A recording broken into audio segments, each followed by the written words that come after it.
Hello again, Carl.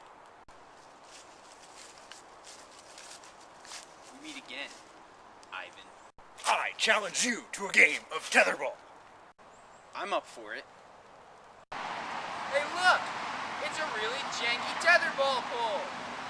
I'm so glad we could teleport.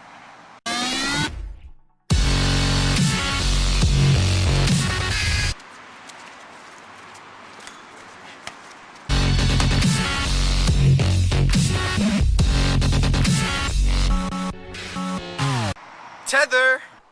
Good game. Now, why did the ball get faster at the end? Doesn't this break conservation of energy though? No, Ivan. It's not about energy. It's about the conservation of angular momentum. Momentum is the impetus of an object, or how much motion the object has. Momentum is calculated by mass times velocity, and since tetherballs move in circles, it is found by angular mass multiplied by angular velocity.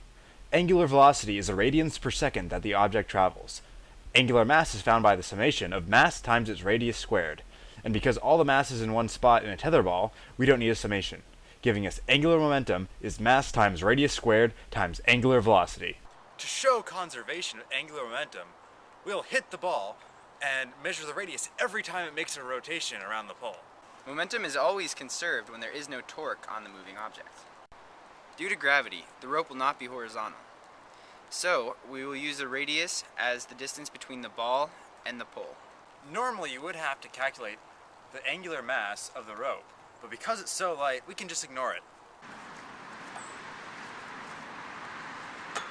On the left, we have the equation that we explained earlier. On the right, we have mass, the average radius of the first rotation, average radius of the second rotation, and our angular speeds in radians per second. Here we have our calculations, and the discrepancy you see with L1 and L2 is due to collisions and friction. Even though the tetherball lost momentum, the velocity went up due to the change in radius.